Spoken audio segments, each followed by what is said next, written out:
HOA president tried arresting my wife on my land. Too bad, I'm not in their HOA at all. Imagine an HOA president attempting to arrest your wife on your own private property, oblivious to the fact that you're not even part of their association. How would you react to such an outrageous display of overreach? The aroma of freshly baked bread filled our little cottage, the haven, nestled among a small grove of ancient pecan trees. My wife, Alara, a baker and artist, hummed softly as she kneaded dough, her hands dusted with flour. We had purposefully chosen this property, a generous 2-acre parcel, for its tranquility and its definitive boundary, a quaint, old stone wall that marked the clear division between our humble home and the burgeoning, meticulously manicured community next door. I, Daniel Thorne, a freelance architect, cherished this peaceful existence, a stark contrast to the rigid conformity of modern suburban developments. Then came Karen, not with a friendly knock, but with an aggressive, pounding on our front door that rattled the very frame. I opened it to find a woman in an impeccably tailored suit, her face contorted in an ugly scowl, flanked by 2 bewildered-looking private security guards. This was Brenda Albright, the notoriously domineering president of the Maplewood Estates HOA, a new, exclusive residential community that had recently expanded right up to our property line. "Mrs. Thorne," Brenda shrieked, her voice shrill and piercing. "You are in direct violation of Maplewood Estates' exterior aesthetic and architectural conformity covenants. Your rustic cottage is an eyesore. It clashes with the sophisticated elegance of our community, dragging down property values. And your organic garden is encroaching on our designated green buffer zone. I demand you cease all these activities immediately, commence exterior renovations to meet our standards, and remove that wild garden, or face massive fines and immediate legal action." She then pointed at Alara. "And furthermore, your behavior of constantly loitering in your garden is considered a nuisance. Guards, I authorize you to place Mrs. Thorne under citizen's arrest for disturbing the peace and violating community bylaws." The main conflict, audacious and utterly infuriating, was laid bare. Brenda, armed with baseless accusations, a profound disregard for private property rights, and the shocking misuse of private security, was attempting to dictate the appearance of my long-established home, a property entirely outside her HOA's jurisdiction. Her demands were not only ludicrous, but rooted in a profound disdain for anything not conforming to her narrow, elitist vision and a pathological need for control. Her attitude was one of blatant contempt, believing her personal preferences granted her the right to intrude, dictate, and impose rules on sovereign land, even attempting to arrest my wife. I stepped forward, my anger simmering. "Ms. Albright," I said, my voice low and steady, trying to maintain composure. "You are trespassing on private property. This is the haven. We are not, nor have we ever been, part of your Maplewood Estates HOA. Our property lines are clearly marked by that stone wall, and our home predates your development by decades. You have no jurisdiction here, and you certainly have no authority to arrest anyone on my land. I politely ask you and your security guards to leave immediately, or I will call the sheriff." I even pulled out our property deed, clearly showing our independent status. Brenda, however, merely scoffed, waving a dismissive hand. "Nonsense. Your deed is irrelevant. Your property's existence impacts our community's prestige. We have legal authority over anything impacting our harmonious aesthetic. These are our security officers, and they operate under my direct orders. You'll be lucky if I don't sue you for obstructing a lawful citizen's arrest." Her tone was chillingly arrogant, her eyes holding a glint of perverse pleasure, as if she reveled in her perceived power to command authorities. Within minutes, a county sheriff's patrol car pulled up, alerted by a panic call from one of our neighbors who witnessed the commotion. Brenda immediately launched into a dramatic, fabricated account, claiming Alara was aggressively resisting and threatening the security guards. The deputy, looking increasingly bewildered, began to question Alara and me. Then, Brenda's audacity escalated into a direct, shocking act of physical damage and reckless endangerment. While the deputy was distracted, Brenda, with a triumphant sneer, pointed to Alara's prized, hand-built brick oven, used for her artisanal bread. Demolish that illegal structure, she shrieked. One of the security guards, clearly uncomfortable but following orders, hesitantly approached the oven. With a grunt of effort, he kicked and pushed at the brick oven, causing it to crack and crumble, sending shards of brick and hot embers scattering dangerously close to Alara's prize-winning heirloom tomato plants, which were already wilting from the heat. Then, Brenda herself, with a perverse sense of satisfaction, grabbed a handful of Alara's freshly baked loaves cooling on a nearby table and smashed them onto the ground, stomping on them with her expensive heels.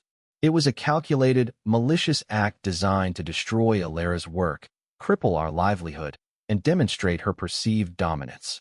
Right after Brenda's act of destruction and brazen vandalism, a crucial twist unfolded from an unexpected source. Unbeknownst to Brenda, our home was equipped with a hidden architect's eye surveillance system, a network of tiny, camouflage cameras I had installed for a personal project designed to document the subtle changes in light and shadow throughout the day.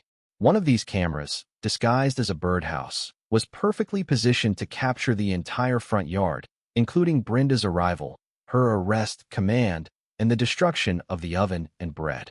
It had a highly sensitive microphone as well. It showed Brenda's explicit commands, her triumphant smirk as the oven crumbled, and her distinct, loud declaration. This is what happens when you defy the HOA. Crucially, the camera also captured Brenda, a week prior, cutting the wires to our main power supply in a clear act of sabotage, likely hoping to force us off the property. The larger consequence of Brenda's actions became terrifyingly clear. Alara's artisanal bread wasn't just a local delicacy. It was the sole supplier for the Havenwood Community Food Bank, providing fresh, nutritious food to hundreds of low-income families and a critical part of their emergency food distribution network. Her deliberate destruction of the oven and the bread wasn't just a petty act of vandalism. It directly jeopardized a critical public service initiative, threatening the food security of vulnerable populations and potentially causing widespread hunger in the community. Her petty vendetta had escalated into a direct assault on humanitarian aid and public welfare, elevating her personal malice to a matter of profound civic and ethical significance.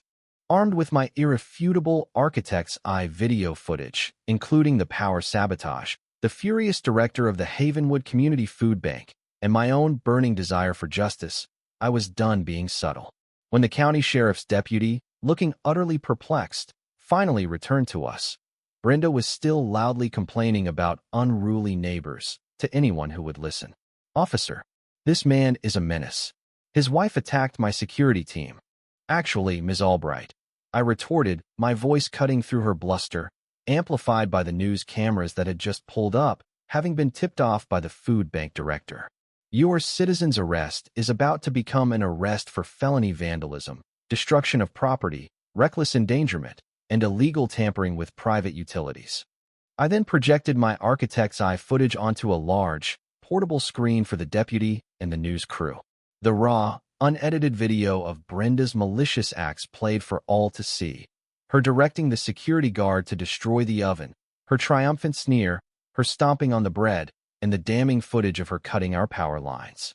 The deputy looked aghast, and the assembled news crew gasped. Brenda's face went from smug confidence to utter, white-faced terror. "That's manipulated. That camera is illegal. This is a malicious attack on my character and the HOA's integrity," she shrieked, desperately trying to manipulate the situation, her voice shrill and breaking. She started pointing fingers, trying to blame Alara, me, anyone but herself. Just as her pathetic denials reached their peak, the silence was shattered by the distinct wail of additional sirens. More county sheriff's vehicles, but also a sleek black SUV marked FBI, Public Corruption Unit, pulled up. Out of the lead vehicle stepped a grim-faced special agent, followed by a representative from the State Attorney General's Office, Consumer Protection Division, and the furious director of the Havenwood Community Food Bank. The state AG representative spoke first, his voice cold and cutting. "Ms. Albright, your actions have directly impacted a critical community service organization and endangered vulnerable populations. This is a severe civil violation and potentially a criminal one." The FBI special agent stepped forward.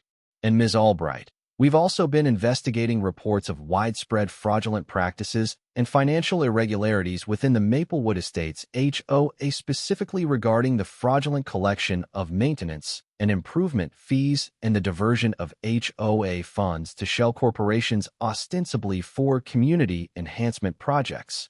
Your documented acts of felony vandalism, utility tampering, reckless endangerment, and the attempted illegal arrest of private citizens align perfectly with these ongoing investigations. Furthermore, we have evidence of significant sums of HOA funds being diverted to offshore accounts linked to your shell corporations, ostensibly for development projects that never materialized, and a history of targeting independent properties adjacent to your developments for forced acquisition or harassment. A nervous murmur rippled through the gathered Maplewood Estates residents, who had followed the commotion, as one stammered to the FBI agent. She told us the maintenance fees were for our new, gated private park. We had no idea the money was going to her brother's consulting firm in the Caymans. It was a chilling revelation. Brenda wasn't just a busybody. She was a criminal mastermind, systematically defrauding her own members, attempting to seize local influence through illegal means, and sabotaging public welfare initiatives for massive personal profit, with the aesthetic conformity complaints merely a cover for her grand scheme. A past incident, whispered among her former colleagues, revealed that Brenda had been previously disciplined for unethical business practices at a previous corporate firm. The consequences for Brenda Albright were immediate and utterly devastating. She was arrested by federal and local authorities on multiple charges, including federal offenses for obstructing a public service initiative, felony vandalism, utility tampering, attempted illegal arrest, and later, as the full extent of the fraud was uncovered, for massive embezzlement, wire fraud, and racketeering. The Maplewood Estates HOA was placed under immediate federal oversight, its assets frozen, and a full forensic audit exposed tens of millions in stolen funds, a systematic scheme orchestrated by Brenda and her network. Her carefully cultivated image as the benevolent community leader shattered into irreparable pieces. The HOA residents she had once intimidated and defrauded now turned on her, furious at being manipulated and exploited, their HOA funds stolen, and their properties facing legal battles due to her criminal actions. Her social circles, built on an illusion of wealth and influence, abandoned her completely, unwilling to be associated with such public disgrace. Her vast real estate holdings, her fortune, her status, her perceived power all confiscated as part of the ongoing investigation and subsequent lawsuits. She lost everything: her freedom, her fortune, and her reputation. The ultimate irony was that her audacious attempt to control my property and arrest my wife led to the complete unraveling of her vast, illegal enterprise, culminating in a lengthy federal prison sentence.